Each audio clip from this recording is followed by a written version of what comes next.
I'm Minna, co-founders of the Focal Academy, nutrition specialists and success coaches. We focus on teaching Jack Canfield success principles and applying the principles to the 3 areas of life that money can't buy. That is health, time, and love relationships. Now it's been 3 months since the lockdown. Most of us are asked to stay home and don't come out unless we have to. And that's a shock because before that, we were going at 100 miles an hour, chasing that job promotion or trying to make more money or meet our goals. All of a sudden, we come to a full stop. We turn off our engines. We're no longer chasing that goal or money or whatever. Those Instagram-worthy pictures are no longer necessary. There are no more stories on Facebook that we must follow. Sure, this pandemic has caused a lot of losses in lives, in money, in jobs.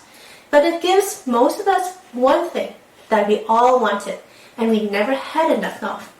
This one thing that we all wanted and don't have enough of is not money or social media followers or invitations to popular parties or hangouts.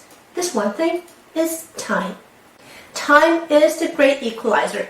It doesn't matter whether you're old or young, healthy or sick, rich or poor. We all have 24 hours a day, yet we often complain about not having enough time to get things done. Now we do.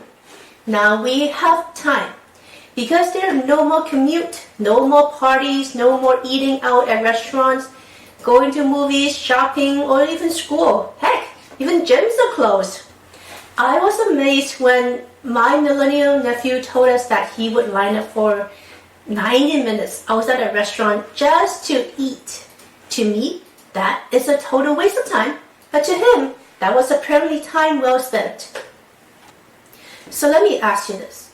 How have you spent your past 3 months? 3 months as 90 days, 2,160 hours. That's enough time to learn a new language, pick up a new skill, or even write a book. What have you done in those 2,160 hours? Look, if your answer is that you don't know, now is the time to figure it out.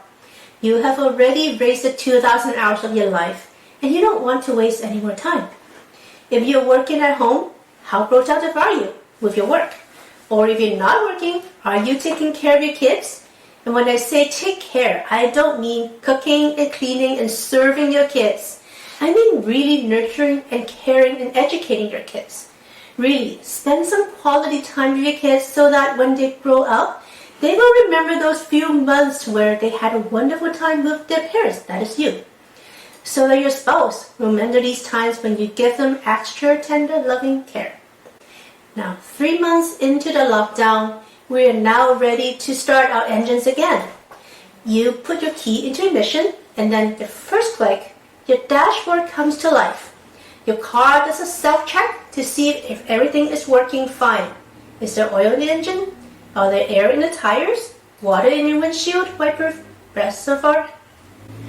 Your car does a health check when you turn it on. So should you. Are you ready? Are you really healthy, or are you just not too sick?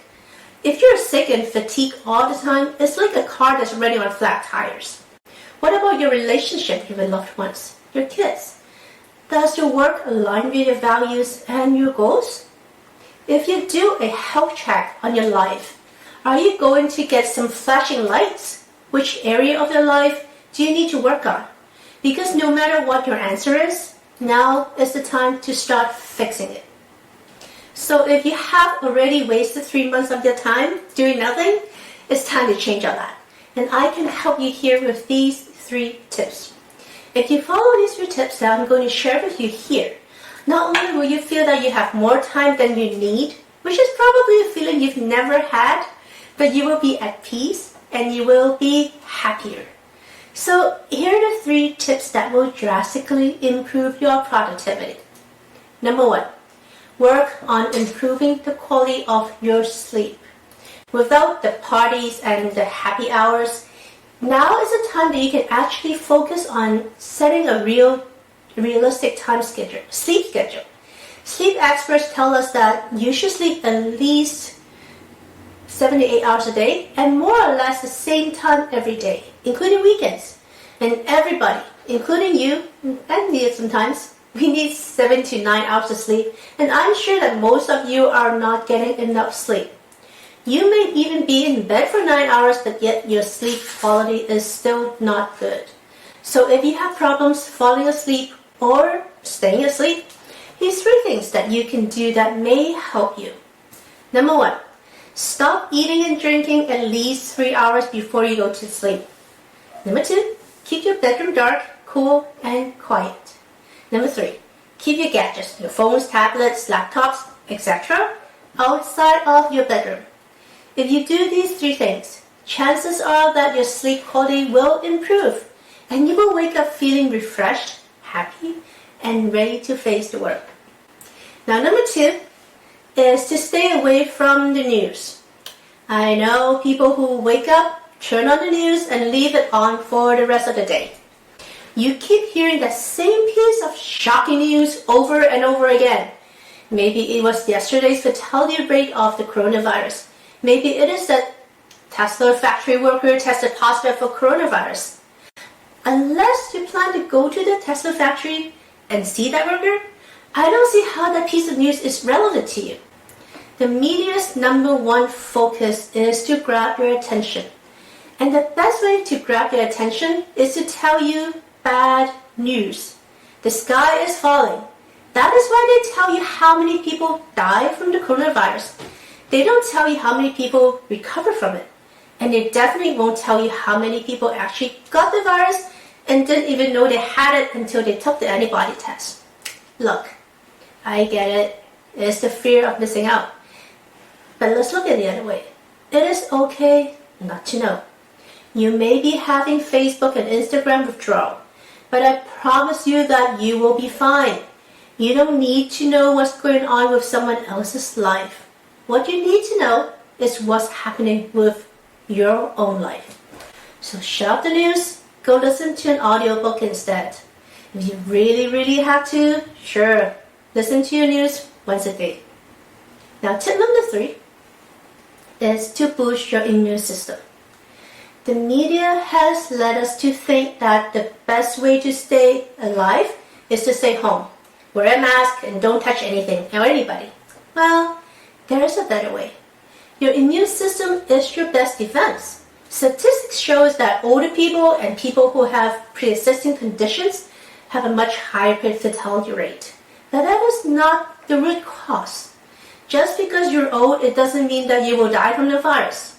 The root cause is that older people and people who are diabetic, who have heart disease, cancer, respiratory diseases, and all types of health problems, is that their immune system is compromised. They are immunocompromised. So if your immune system is strong and functioning properly, it will fight off the diseases and keep you healthy. You may experience some mild symptoms for a few days, and then you'll be okay. You may not even know that you caught the virus at all if you are in optimal health. And don't think that if you have a health problem that there is nothing you could do about it. There are many people like you who decide to take control of their own health, change their lifestyle, and turn their health around. So can you. There is no better time to change your lifestyle. Your life has already been disrupted. It has come to a stop. Rather than going down the same path, why not change direction and get healthy? We can help you. We have created a 7-part mini-series on boosting your immune system. It is our gift to you for a limited time only. So if you want to change direction, to work on your health, follow the link below and register. You will get instant access to this 7-part series, free of charge and full of valuable information. We even throw in some bonuses for you. So follow the link below and get started on your optimal health. Until next time, love what you live and live what you love.